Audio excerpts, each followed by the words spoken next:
who stirred in my soul the interest to research. I mean, he made me a researcher.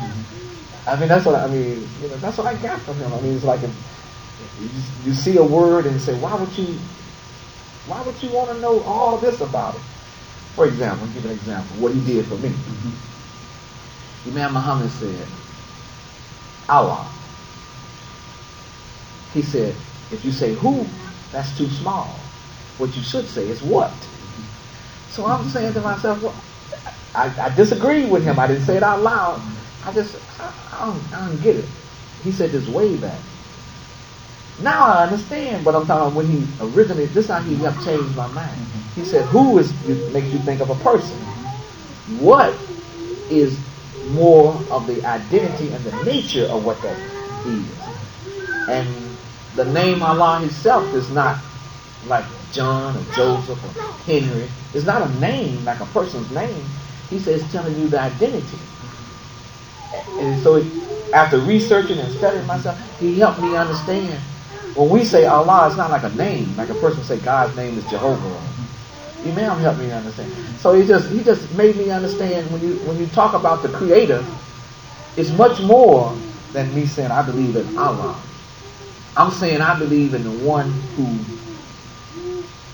made everything that exists. This is Imam Muhammad brought this to my mind. And if I go back 10 billion years, that's like a second to Allah. But to me, 100 years to me is long. See, you said, man, 100 years old, that's a long time. He helped my mind understand that ain't no long time. 1 billion years is nothing for Allah. But the way the world have us thinking, you're saying, but God, 1 billion years, that's a long time ago. It is for us, but it's nothing for Allah. It's like the blinking of an eye for Allah. But for a human, so he helped me understand the Creator. Which after I understood that, then I began like, we don't give the right picture. So Imam Muhammad did that. He did that for me, and I believe he did that for most of us. He opened our eyes just to see how to see better. What could we have done better? Wow, a lot of things. As a community. Yeah. But I think we could have done some things better, but I think in my mind, we did it exactly as it should have been. Because you can always do something better, but the process that Allah brought us from, everything is growing from a sperm to the egg. And that whole process just has to take place. It just has to take place. You can't skip it. You can't go around it. It has to take place. And I think that's what we did. I think we actually benefited from the process. Now the future, if our children will listen to us and we can leave them how important it is that we be together, and how important it is that we have faith. You have to have faith. You can't underestimate faith. You have to really believe that there is a God, there is a Creator, and the one who made all this has promised this. This is what he promised. If you will put effort in the thing, I'm going to reward you. But if you don't put no effort in it, you ain't going to get no reward. So the only thing I can say to do better is to say, just understand that principle. Here's a principle from the Lord of all the worlds. If you put effort in it, you're going to get the results. And if we could stop right there if people understand. If you just put the effort, Allah has committed himself. So I learned that from Imam Muhammad, like in Arabic, like Brother Cicero said. But in Arabic, qad means this is definitely going to happen. In Arabic, they put la in front of it. It intensifies definitely. Allah says, laqad. He's definitely going to do this. It's emphasized. If you put your effort in it, into a thing, he's going to reward you. That's what I'd like for our children to understand. Don't expect something to happen. It ain't going to just happen.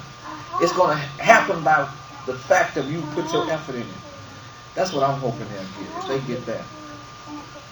Which brings about continue with Fine. question there. What is it that you see as far as this community is concerned? The future as. Well, I know what I'm hoping and praying. I'm hoping and praying that we will grow. I mean, all in every way, educationally, economically, numbers. I hope our numbers will multiply. But I hope that our faith, for me, I hope that our future will have people that is as sincere as we are and increase. I hope that our future generation will come to appreciate what we have. We have been so blessed. I didn't realize how blessed we are.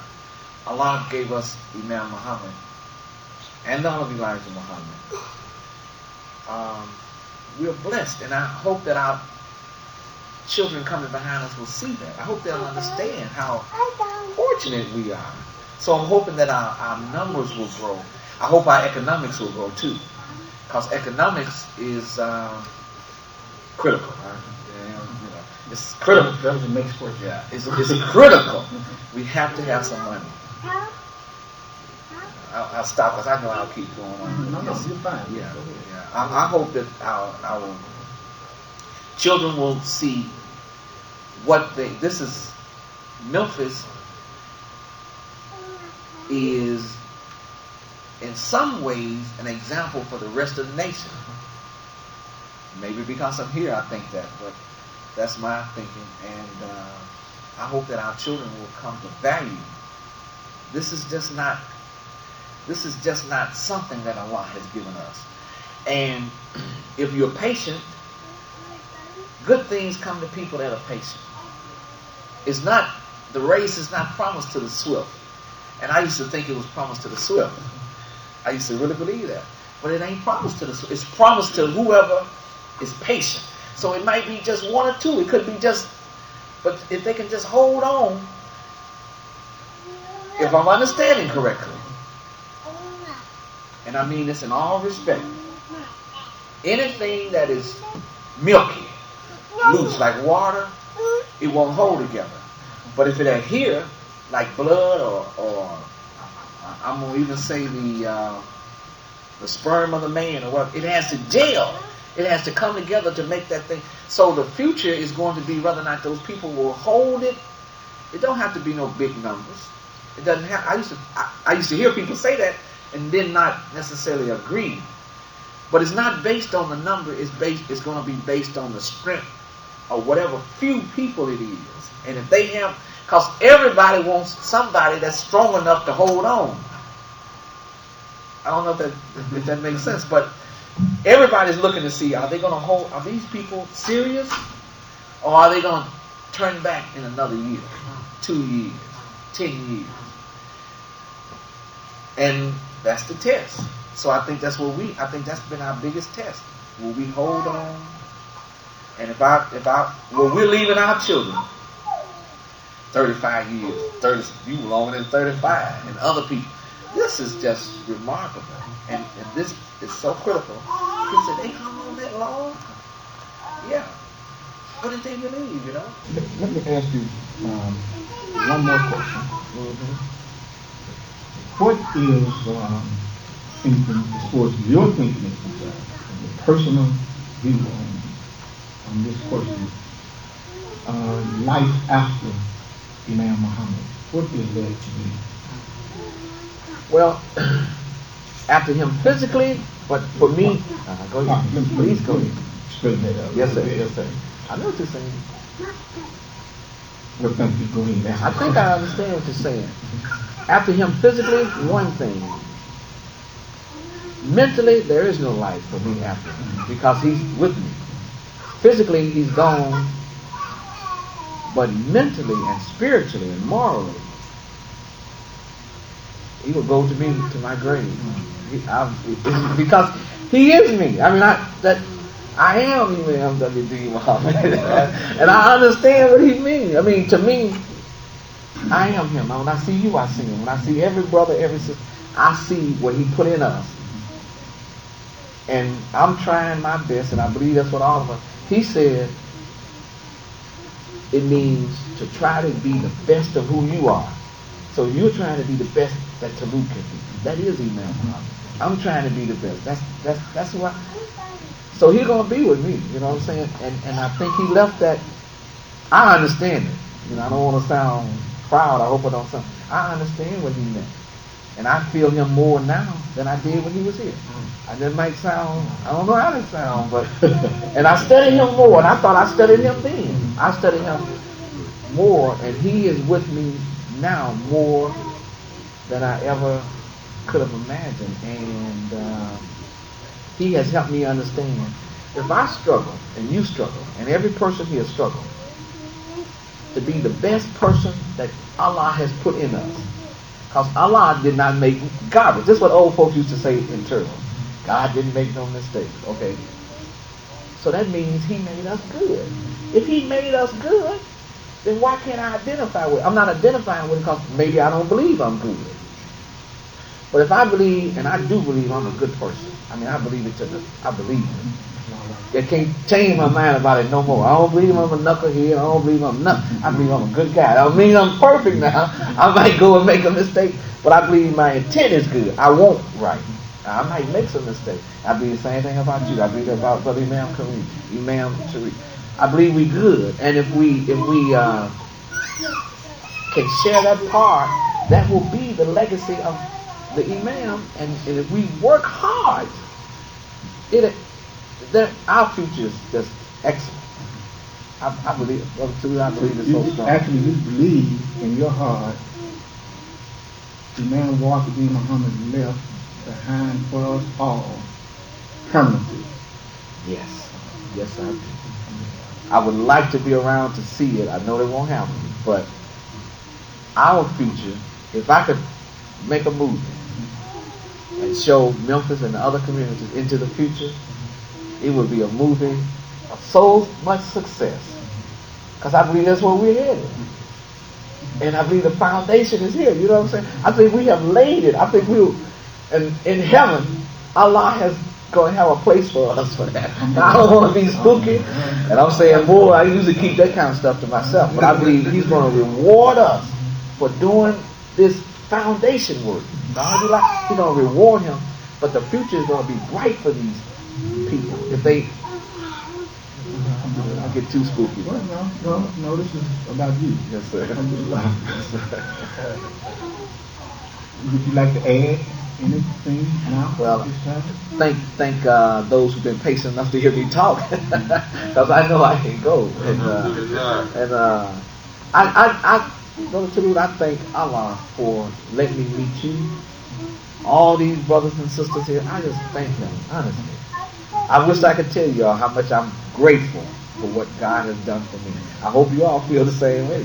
You know, I mean, that's how I feel. I feel that and I thank Him for my wife, my children. When I see other family members, I was, little Rashad, Imam was talking to his grandson, and he went in there, and I'm trying to explain 99 attributes in my conclusion. Thank y'all for listening.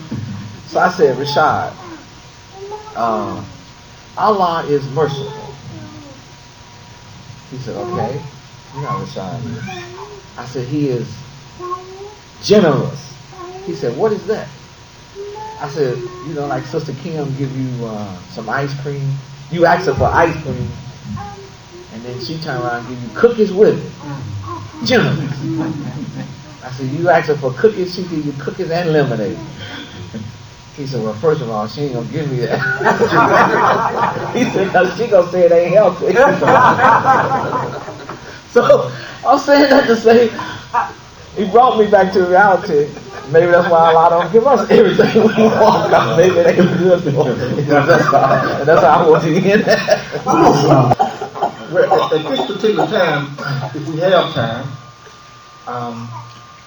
some of you might have questions to ask Imam Muhammed Ameen.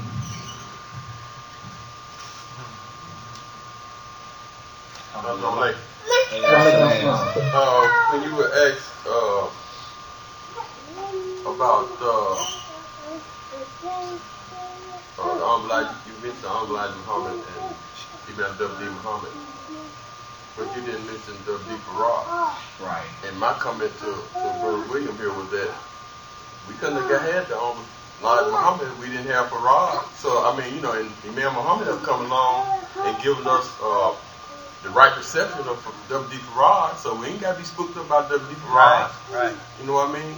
So my thing was, we should not leave W.D. Farad out of our history. You are absolutely right. You're absolutely right. Yes, sir. Thank you.